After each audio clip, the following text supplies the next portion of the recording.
Namaste, good morning. Today's our topic is concept and meaning of law. आज हामी कानुनको अवधारणा र कानुनको अर्थ पढ्नेछौँ. Definition of law, purpose of law is also studied. So, what is law?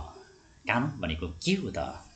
तपाईले यहाँ देख्नुभयो कानुन कुनै एउटा निश्चित किताबहरुमा लेखियो है, एकपटक लेखियो तर सधैँभरि लागू भयो. So, what is law? First of all, concept of law. Concept means image. हैन, एक किसिमको धारणा, पिक्चर, अवधारणा भनौं. कानुन भन्नाले के बुझिन्छ त भन्ने कुरा आयो. What is law? Very common question. Generally, it means a system of rules and guidelines. हेर्नुस् है, system of rules and guidelines. रुल्सहरु हैन, नियमहरुको एउटा प्रणाली हो अथवा गाइडलाइन्स, निर्देशिकाहरु नै वास्तवमा कानुन हो. The term law denotes different kinds of rules and principles. Law means different kind of rules, numbers of rules and numbers of principles. कानुन भन्नाले के बुझ्नु पर्यो भने धेरै प्रकारका नियमहरु, धेरै प्रकारका सिद्धान्तहरु, धेरै प्रकारका थ्योरीहरु हुन् भनेर बुझ्नु पर्यो. Law is an instrument which regulates human conduct and behavior. Instrument means medium through which it regulates human conduct, human behavior. मान्छेको क्रियाकलापहरु, मान्छेको आनीबानीहरु, मान्छेको स्वभावहरुलाई चाहिँ कानुनले के गर्छ त नियन्त्रण गर्छ. त्यसैले गर्दा यसलाई चाहिँ एउटा औजारको रूपमा लिइन्छ. अब from the viewpoint of society, समाजको दृष्टिबाट हेरौं, what is law? Law means justice, morality, reason, order, righteous thing अथवा righteous matter from the viewpoint of society. If you see law from the angle of society, then what is law? Law means justice. कानुन के हो? सामाजिक दृष्टिबाट, समाजको दृष्टिबाट हेर्दा कानुन न्याय हो. कानुनले न्याय दिन्छ. कानुन के हो? कानुन नैतिकता हो. त्यसैले गर्दाखेरि हाम्रो संविधानमा विभिन्न ठाउँमा नैतिक पतन देखिने फौजदारी मुद्दा नलागेको मान्छे मात्रै उम्मेदवारकोमा क्यान्डिडेट्सको रूपमा क्यापेबल हुन्छ. कानुन के हो? रिजन हो, कारण हो. कसैले थुनियो भने उ केही अपराध गरेको कारणले थुनियो, कसैले जरिवाना गर्यो भने उसले केही काम बिगारेको छ भन्ने बुझ्नु पर्यो. कानुन के हो? आदेश हो. समाजमा के हुन्छ त? समाजका ठुलाबडा अथवा माथिल्लो अग्रजले एक किसिमको आदेश दिन्छ, त्यो सबैले पालन गर्छ. Why? Because this is also a kind of law. Righteous, एकदम सत्य साँचो कुराहरु पनि के हुन सक्छ? कानुन from the viewpoint of society. Then legislature, कानुन निर्माण गर्ने विधानसभाको एंगलबाट हेरौं अथवा लेजिस्लेचरको पोइन्टबाट हेरौं. What is law? Law means statutes, acts, rules, regulations, orders and ordinance from point of view of legislature. लेजिस्लेचरको एंगलबाट हेर्दाखेरि, लेजिस्लेचरको आइबाट हेर्दाखेरि कानुन भनेको के हो त? संविधान हो, संविधि हो, ऐन हो, नियम हो, विनियमहरु, आदेशहरु नि हो, अध्यादेशहरु. यी सबै के हुन् त भन्दाखेरि कानुन हुन्. कसको एंगलबाट? from point of view of legislature. अब त्यसैगरी जजेसको आँखाबाट हेरौं, जजेसको आँखाबाट हेरौं त from the point of view of judges. What is law? Law means rules of court. अदालतको नियमहरु नै कानुन हो. डिक्रीज, अदालतले दिएका गरेका आदेशहरु के हुने भो? फैसलाहरु कानुन हुने भो. जजमेन्ट, पूर्ण फैसलाहरु. अर्डर्स, अदालतले दिएका आदेश, आदेश विभिन्न प्रकारको हुन्छ. अन्तरिम आदेश हुने भो, अन्तरकालीन आदेश, विभिन्न यी आदेशहरु हुने भो. Orders of the court and injunction, अदालतले जारी गरेका प्रेरोगेटिभ रिट्सहरु हैन, इन्जंक्सन्सहरु, निषेधाज्ञाका आदेशहरुलाई पनि के मानिन्छ? कानुन मानिन्छ. अब अरु पनि छन्, जस्तै प्रहरीको from the point of view of police, पुलिसको पोइन्टबाट हेर्न सक्दा what is law? लॉ भनेको एउटा इन्स्ट्रुमेन्ट हो जुन चाहिँ धेरै मान्छेहरुलाई चाहिँ के गर्न सकिन्छ? पक्राउ गर्न सकिन्छ, थुन्न सकिन्छ भन्ने भयो. स्टुडेन्टको पोइन्टबाट हेर्नु what is law? Law is a subject to study, हैन, विद्यार्थीकोबाट चाहिँ एउटा अध्ययन गर्ने विषय हो भन्ने भयो. त्यसैगरी जस्तै टिचर्सकोबाट हेरौं what is law? ल भनेको चाहिँ के हो त भन्दाखेरि a subject which is teach to students. लयर्सको एङ्गलबाट हेरौँ what is law law is a profession लले चाहिँ प्रोफेसन उनीको चाहिँ पेसा व्यवसाय चलाएको हुन्छ त्यसैले गर्दा विभिन्न दृष्टिकोणबाट कानुनको परिभाषा अथवा कानुनको अवधारणा चाहिँ फरक पर्न जान्छ therefore law is broader term which includes acts statutes rules regulations orders ordinance justice morality reasons righteous rules of code, decrees, judgment, orders of the courts, injunctions, tort, jurisprudence, legal theory. etc. यी सम्पूर्ण कुराहरू चाहिँ हामीले के बुझ्छौँ त भन्दा ल भनेर बुझ्छौँ मिनिङ अफ ल देन व्हाट इज ल मिन्स कानुनको अर्थ के हो त एटिमोलोजिकल मिनिङ रियल मिनिङ के हो त यसको वास्तविक अर्थ शाब्दिक अर्थ in Old English lagu that is law इङ्ग्लिसमा लघु भनियो that is law ordinance rule and regulation from the Old Norse lagu law collective plural of lag is layer measure and stroke literally something late down of fix इङ्ग्लिसको पुरानो भाषामा हेर्दाखेरि ल भनेको के हो त भन्दाखेरि इङ्ग्लिसमा लघु भयो होइन लघु लघुको ठ्याक्कै अर्थ के हुन्छ ल अर्डिनेन्स रुल रेगुलेसन फ्रम भन्ने आयो लघुलाई कलेक्टिभ प्लुरलमा ल्याक बन्यो यो चाहिँ लेयर मेजर स्ट्रोक भयो literally something late down of fix कुनै चिज एउटा लेखेर केही चिजहरू लेखेर परिवर्तन नहुने गरी राखियो भने त्यसलाई चाहिँ ल भनियो भनेर इङ्ग्लिसको इटिमोलोजिकल मिनिङ देखियो द टर्म ल has different मिनिङ्स in different places societies at different times हेर्नुहोस् है डिफ्रेन्ट मिनिङ्स यसको विभिन्न अर्थहरू पनि different places and societies at different time विभिन्न कालखण्डमा विभिन्न ठाउँहरूमा विभिन्न समाजहरूमा कानुनको अर्थ फरक हुने भयो इन हिन्दू रिलिजियस ल इम्प्लाइज इन हिन्दू रिलिजन ल इम्प्लाइज ल मिन्स धर्म हेर्नुहोस् है हाम्रोमा धर्म कर्म गर्नु पर्यो द्याट इज ल in Muhammadan religion, Islam, it is hakum. Islamic religion में क्या बोले वो hakum is law. In Roman, it is judge. कानून क्या होता है जस हो. In French, it is dread. In Arabic, अरबी में all कानून हाम्रो नेपाली शब्द से यहाँ all कानून बड़ा आको. In Persians and Turkish, it is कानून. Persians र Turkishहरूको लागि law भनेको कानून हो. In its Latin legum.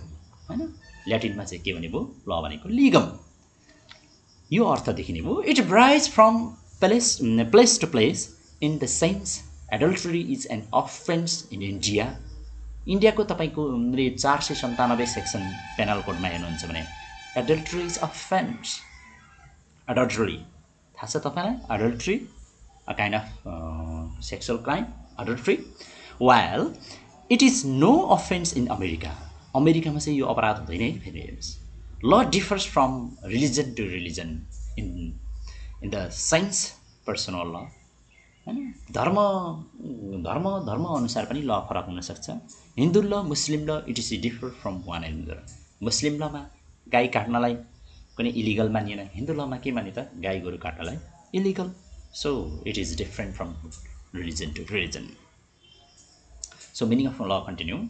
Generally, the term law is used to mean three things. तीनवटा सेन्समा चाहिँ ललाई बुझिन्छ. First, it is used to mean legal order. What is law? Law means certain order, legal order. केही वैधानिक आदेशहरूको सङ्ग्रह मानेर मान्छौँ हैन किन कानुनले यो गर्नु त्यो गर्नु यहाँ उठ्नु त्यहाँ गर्नु कमिसन अमिसन यी सम्पूर्ण कुराहरू कानुनमा लेखिएको हुन्छ. It represents the regime of adjusting relation हेर्नुहोस् है कानुनले के प्रतिनिधित्व गर्छ भन्दाखेरि रेजिम अफ एडजस्टिङ रिलेसन हैन यो शासन अनि शासितहरूको सम्बन्ध कसरी गर्ने and ordering conduct by the systematic application of force of organise political society हेर्नुहोस् है वाट इज ल कानुनसँग मान्छेले किन डर लाग्छ कानुन भनेको के हो त भन्दाखेरि यो चाहिँ एउटा शासनको चाहिँ अभिव्यक्ति अथवा शासनको चाहिँ प्रतिनिधित्व गर्छ कस्तो खालको शासन त भन्दाखेरि relations and ordering conduct by systematic application of force organise political society, राजनीतिक रूपमा सङ्गठित हैन, राजनीतिक रूपमा सङ्गठित एउटा चिजले बनाएको व्यवस्थित प्रणाली हैन, जसले चाहिँ मान्छेहरूको सम्बन्ध देशको शासन कस्तो हुने भन्ने कुरा चाहिँ प्रतिनिधित्व गर्छ भन्ने एउटा पहिलो मिनिङ भयो। त्यसले गर्दा यसलाई चाहिँ के भनिन्छ, कानुन भन्नाले यो चाहिँ लिगल अर्डर हो हैन, वैधानिक आदेशहरूलाई पनि कानुन मानियो। Secondly, law means the whole body of legal precepts which exists in a political organized society. Whole body of legal precepts. Legal precepts means legal conceptions, legal हैन, कानुनी धारणाहरू, कानुनी विचारहरू, कानुनी दृष्टिकोणहरू, सम्पूर्ण कानुनी दृष्टिकोणहरू, कानुनी सिद्धान्तहरू, कानुनी अवधारणाहरू, कानुनी विचारहरूलाई चाहिँ हामी के बुझ्छौँ त भन्दाखेरि ल हैन। ल भनेको चाहिँ पक्कै पनि त्यहाँ एउटा राजनीतिक व्यवस्थित राजनीतिक प्रणालीले सिर्जना गरेका हैन वैधानिक अवधारणाहरू चाहिँ के हो त भन्दाखेरि ल भन्ने बुझ्नु पर्यो। र थर्डमा, law is use to be in all official control in a political organize society. कानुन भनेको के हो त भन्दाखेरि हरेक सरकारी कार्यालयहरूले नियन्त्रण गर्ने एउटा राजनीतिक सुसङ्गठित व्यवस्था बुझ्नु पर्यो। This lead to actual administration of justice as contrasted with the authoritative material for the guidance of judicial action. This lead means law leads to the actual administration of justice as contrasted with the authoritative material for the guidance of judicial action. यो चाहिँ एडमिनिस्ट्रेसनको जस्टिससँग सम्बन्धित पनि हुने भयो। कानुन भन्नाले चाहिँ न्याय प्राप्त गर्ने, न्याय प्रशासन गर्ने एउटा माध्यम पनि हो हैन,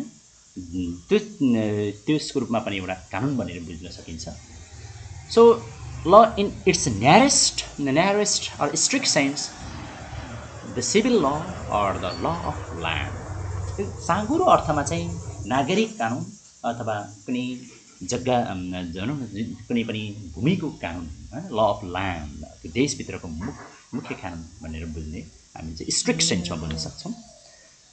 सो डेफिनेसन अफ ल, परिभाषाहरू हेरौँ न त कानुनको कस्तो छ त परिभाषा भन्दाखेरि the definition of law is set of conduct rules establish by authority, custom or agreement. What is law? Very simple, set of conduct rules. Look at here. Set of conduct rules established by an authority. हामी यति मात्रै बुझिराखौँ अहिलेलाई। कानुन के हो त भन्दाखेरि विभिन्न नियमहरूको सङ्ग्रह हो। कसले निर्माण गर्यो, कसले स्थापना गरिदियो भन्दाखेरि अथोरिटीले, कुनै एउटा सत्ताले अथवा कुनै एउटा राज्य सत्ताले अथवा कुनै एउटा राज्य शक्तिले चाहिँ स्थापना गरेका नियमहरूको समूह नै कानुन हो। Very common definition. तपाईँले कानुन भनेको के हो भन्दाखेरि यो चाहिँ नियमहरूको कुनै एउटा राज्य सत्ताले, कुनै एउटा सार्वभौम सत्ताले स्थापना गरेको नियमहरूको सङ्ग्रह नै कानुन हो। An example of law is, यहाँ एक्जाम्पल हेरौँ, an example of law is do not drink and drive. तपाईँ मापसे गरेर सवारी चढ्न नचलाउनुहोस्। Drink and drive lead to the death हैन। तपाईँ खाने पिउने अनि त्यहाँदेखि साढे गाडी कुदाउने के हुन्छ त भन्दाखेरि डेथ हुन्छ। तपाईँलाई थाहा छ कि छैन, यो अटोले बिजुलीको पोल 3 टुक्रा बनाइदिएको एउटा केस छ क्या। म आफै सरप्राइज भएँ, अटोको स्पिडले बिजुलीको पोल 3 टुक्रा पार्ने भने चाहिँ how much it is speed. अनि के गरेको थियो, रक्सी खाएको थियो भने ए सर रक्सी खाएको थियो, काहीँ गाडी कुदाएको, यसो कोट्यायो, पछाडि फर्केको, अगाडि पोल त 3 टुक्रा भएछ हुन्छ। So do not drink and drive. Very common example of law. Salmon भनेको one of the jurist, English jurist हैन, यो चाहिँ न्युजिल्यान्डको के अरे कमन लमा अध्ययन गर्यो, त्यसपछि फेमस भएको अवस्था छ। Salmon defines law may be defined as a body of principles recognized and applied by the state in the administration of justice. What is law? From the definition of Salmon, law is body of principles. Law भनेको के हो त? सिद्धान्तहरूको एउटा समग्र शरीर हो अथवा सिद्धान्तहरूको एउटा संग्रह हो। Recognized and applied by the state. कस्तो खालको सिद्धान्त त भन्दाखेरि राज्यले प्रयोग गर्ने, राज्यले पहिचान गरेको हैन चिनिदिएको सिद्धान्तहरू जुन चाहिँ न्याय प्रशासनका लागि आवश्यक पर्दछ। भनेपछि न्यायको प्रशासन गर्नलाई, जस्टिसको एडमिनिस्ट्रेसन गर्नलाई, जस्टिसको रन गर्नलाई, जस्टिस प्रोभाइड गर्नका लागि चाहिने जति पनि परिचित सिद्धान्तहरू छन् ती सबै के हुन् त भन्दाखेरि कानुन हुने भए। त्यसपछि कानुन भनेको के हो त भन्दाखेरि साल्मनको डेफिनेसनमा हेर्ने हो भने कानुन भनेको एउटा सिद्धान्तहरूको सङ्ग्रह हो जसलाई राज्यले पनि निश्चित गरिदिएको हुन्छ र न्याय प्रशासनका लागि राज्यले उपयोग गर्दछ, त्यो नै कानुन हो। Though Salmond did not define justice yet his definition. साल्मनले जस्टिसको डिफाइन चाहिँ गरेको छैन। Can be consider as the most workable definition. हैन यो जस्टिसको डेफिनेसन नभए पनि उसको डेफिनेसनलाई चाहिँ अहिले संसारभरि एप्लिकेबल मानिन्छ। त्यसैले गर्दाखेरि साल्मनको डेफिनेसनलाई एकदम वर्केबल डेफिनेसन मानिन्छ। Another English jurist sir John Austin defines law is a command set by a sovereign enforced by a sanction. Very easy definition. Law is a command set by a sovereign and enforced by sanctions. What is law? Law is command. आदेश हो। कानुन भनेको आदेश हो। अस्टिनले किन आदेश भन्छन् भन्दाखेरि उनी मिलिटरी भएर मार्शल ल पढेका मान्छे हुन् हैन। मिलिटरीमा आर्मीमा के हुन्छ कानुन भनेको माथिल्लो तहले दिएको आदेश हो। हेर्नुहोस् है।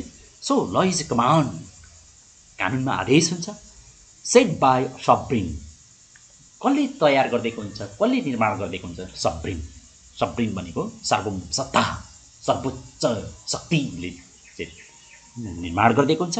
इन्फोर्स बाई स्याङ्सन, कसरी कार्यान्वयन गर्ने भन्दा दण्ड, यदि कानुनको पालना गर्दैन उसले दण्ड देऊ हो। तपाईले हेलमेट लाएर सडकमा जानुपर्छ बाइक कुदाउँदाखेरि, हेलमेट लाउनु भएन, हेलमेट लाएर सडकमा बाइक कुदाऊ भन्ने आदेश थियो सर्वोच्च सत्ताको, तपाईले मान्नु भएन, तपाईलाई जरिवाना हुन्छ, तपाईलाई चाहिँ दुर्घटना भयो भने कैद हुन्छ। यस्तो खालको दण्डले चाहिँ कार्यान्वयन गराउने।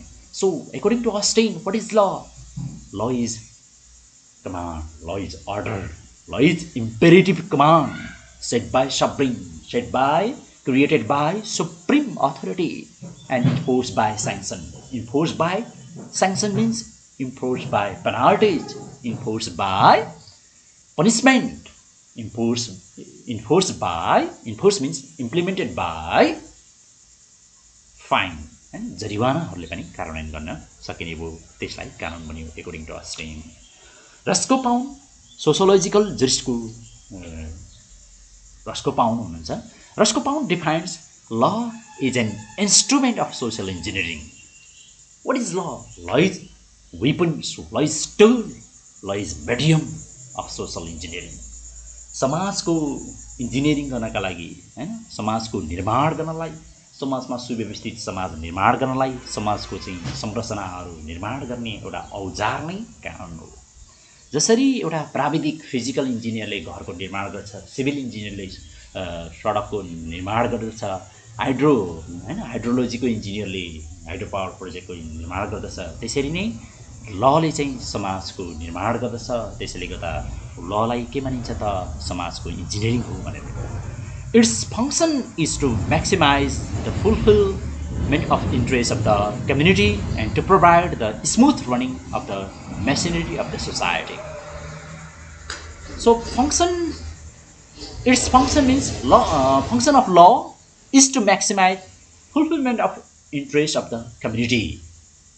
समाजमा रहेको समुदायहरूको इन्ट्रेस्ट, उनीहरूको इच्छा, उनीहरूको विल, उनीहरूको इन्ट्रेस्ट, उनीहरूको चाहना, उनीहरूको महत्त्वाकांक्षालाई चाहिँ पुरा गरिदिने, त्यस पछाडि हरेक समाजको चाहिँ अङ्ग प्रत्यङ्गलाई स्मुथ रूपमा जस्ताको स्वतः स्फूर्त रूपमा चलाउनु काम चाहिँ कानुनको कार्य हो भनेर रस्कोपाउनले चाहिँ law is a social engineering and its functions to is a balancing the interest, maximise the interest of the society, interest of the country, interest of the state भनेर चाहिँ परिभाषा गरेको पाइन्छ।